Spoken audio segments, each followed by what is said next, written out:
Hello everyone, Assalamualaikum warahmatullahi wabarakatuh. Perkenalkan, saya Namirah Briana Cruz dari Komunikasi dan Penyiaran Islam tahun 2021 kelas internasional Universitas Muhammadiyah Yogyakarta.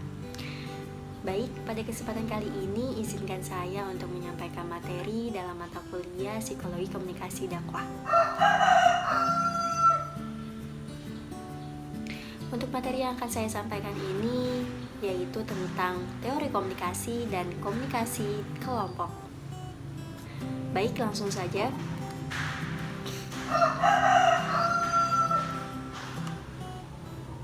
Banyak nih yang bertanya-tanya tentang mengapa sih, kok bisa sih, atau kenapa setiap individu memiliki gaya komunikasi yang berbeda, seperti halnya logatnya, atau intonasinya, atau temponya, maupun cara dalam pemilihan katanya. Kemudian ada juga nih yang bertanya-tanya tentang bagaimana perilaku seseorang dapat berubah dari satu situasi ke situasi yang lain.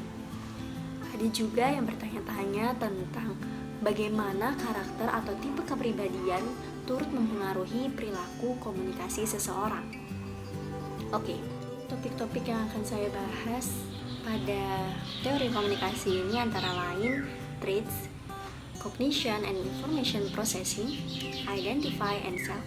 Definisi dari masing-masingnya adalah traits yaitu karakter atau sifat yang mempengaruhi perilaku komunikasi.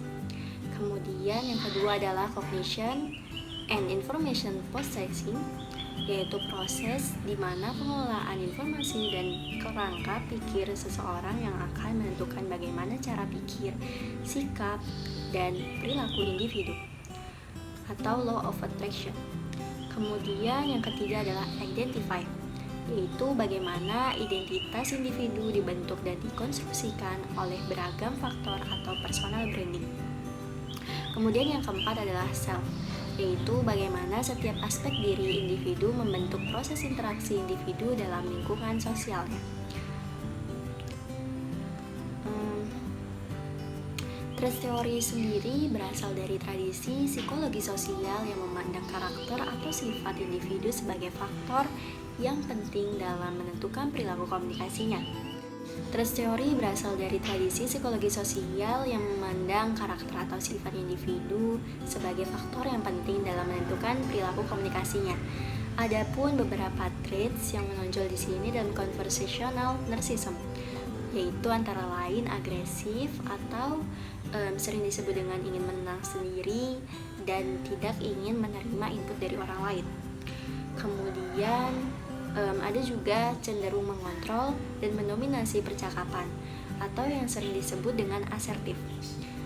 Kemudian yang ketiga adalah tidak merespon atau kurang responsif terhadap orang lain atau yang sering disebut dengan pasif.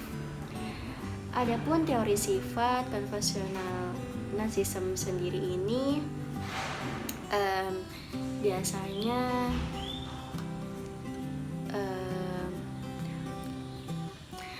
Adapun social and communicative. Adapun social and communicative anxiety, yaitu kecemasan seseorang terkait dengan penghindaran sosial, kecemasan secara sosial maupun interaksi, dan sifat pemalu, demam panggung, dan konsep diri yang lemah. Kecemasan berkomunikasi berdampak secara fisik, perilaku maupun kognitif. Kalau fisik yaitu antara lain jantung itu berdebar, pipi bermarah.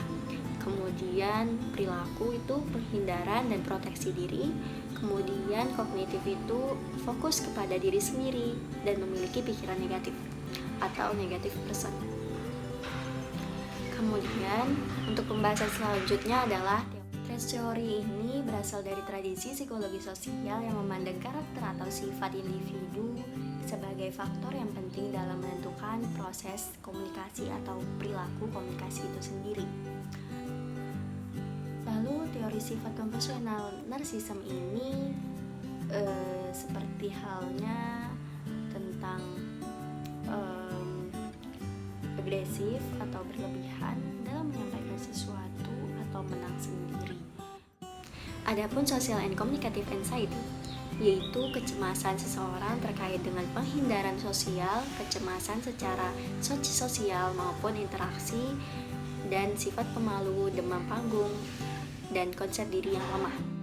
Kecemasan berkomunikasi berdampak secara fisik, perilaku maupun kognitif. Kalau fisik yaitu antara lain jantung itu berdebar, pipi merah.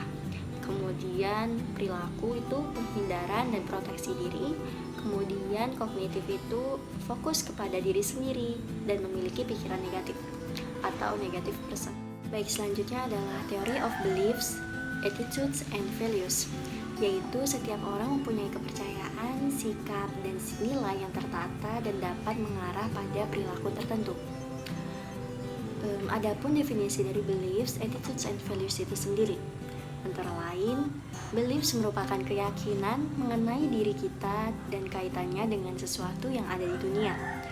Kemudian attitudes merupakan kecenderungan sikap seseorang yang mengarah pada perilaku tertentu tergantung pada situasi tertentu. Kemudian values merupakan keyakinan yang bersifat spesifik dan menjadi sentral serta bertindak sebagai pedoman hidup.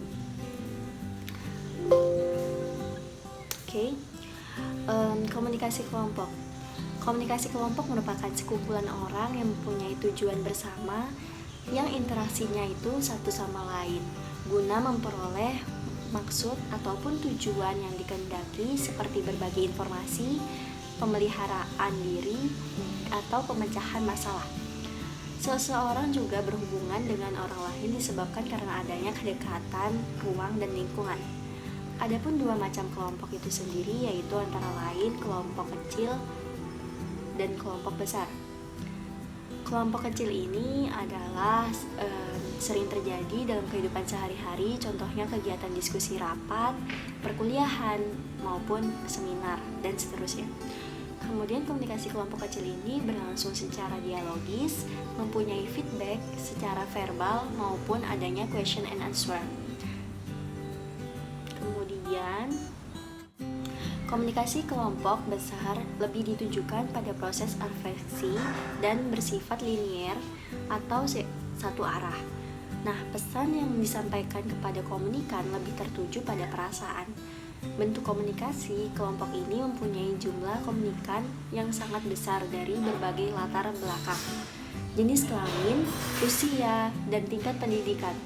Selain itu, pesan yang disampaikan komunikator sifatnya mudah menyebar di antara komunikan.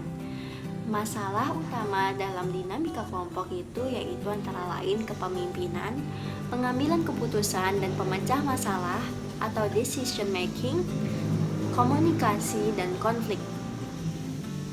Adapun pembagian dari karakteristik atau klasifikasi komunikasi dalam berkelompok antara lain yaitu kelompok primer dan kelompok sekunder. Suatu kelompok yang anggotanya berhubungan dengan secara akrab maupun secara dekat dan personal dalam asosiasi kerjasamanya itu sangat erat, itu disebut dengan kelompok primer. Kelompok sekunder adalah kelompok yang anggotanya berhubungan tidak akrab dan tidak personal. Mungkin itu saja yang dapat saya sampaikan, kurang lebihnya mohon maaf. Wabillahi taufiq wal hidayah. Wassalamualaikum warahmatullahi wabarakatuh.